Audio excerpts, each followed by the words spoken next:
Hello everyone, I'm Mustasin. I thank you, Chandler, for presenting your perspective.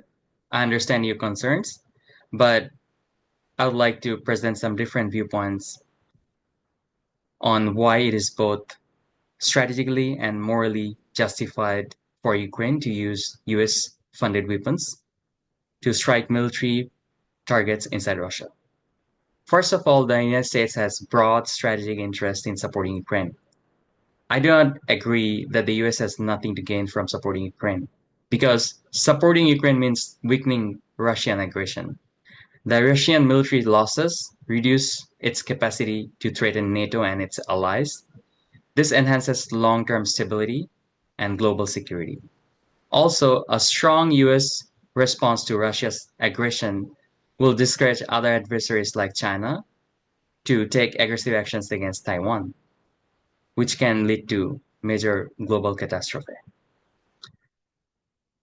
Also, supporting Ukraine also reassures US allies that the US security commitments are reliable.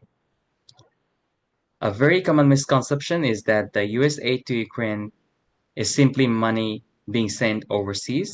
In fact, according to a Yale research, 90% of US aid to Ukraine is spent within the United States. This funding supports thousands of American jobs in the US defense industries.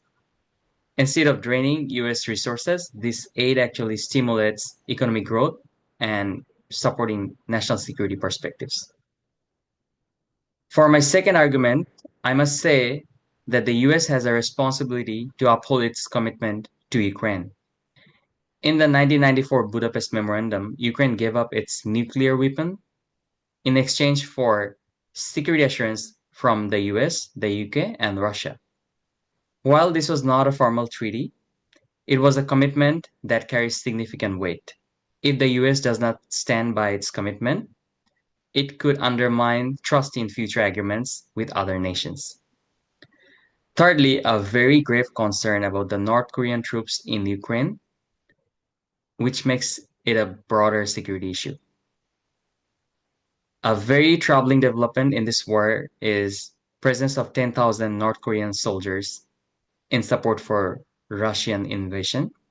This is very alarming because it shows a deep Russian-North Korean military alliance, which can strengthen a regime which might be hostile to U.S. interests. It also shows how authoritarian states are increasingly coordinating against democratic values, a trend that could extend beyond Ukraine.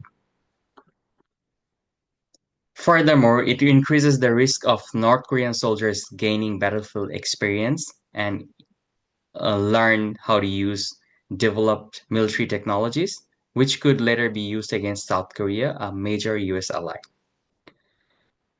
So, Russia drawing support from countries like North Korea and Iran, who has sent thousands of drones to Russia for this invasion, is is not it's a matter of grave concern, and we cannot expect Ukraine to fight with his hand tied behind its back. Another very big one is US support is actually a smart investment for global security. Whether their concerns about US spending and national debt are completely, whether the concerns about US debt and national spending are completely valid, but we also have to consider the long-term cost of allowing Russia with this invasion. If Russia succeeds in Ukraine, the resulting instability could require even greater military spending, and it might possibly include a direct US involvement. Right now, the US is achieving a significant strategic goal with by and it is weakening a major adversary without putting single American troops in the soil or in harm's way. The cost of Ukraine right now is a fraction of US defense budget, and this support helps maintaining peace and security in Europe, which is directly benefiting the US. Also, the risk of larger conflict is very manageable in this support for Ukraine. Excuse me. It is understandable to be concerned about provoking the war to a greater conflict, and it could involve Russia and China. However, the historical patterns has shown that supporting Ukraine does not necessarily leading a direct US involvement into the war, because Russia has made numerous threats of escalation, but it has strategically avoided getting into direct involvement with NATO. Additionally, China has shown its very strategic approach to the war. It has shown that it is very cautious, and it has prioritized focusing on its own economic and strategic advantages. So by allowing Ukraine effectively defend itself is not actually picking a war with Russia, but rather supporting an ally that has lost its freedom under the violation of invasion, which is also the violation of international law. So I believe the arguments against allowing Ukraine to strike military targets in Russia actually overlook several key strategic, moral, and military considerations. Supporting Ukraine is in an effective way helping safeguarding the global security.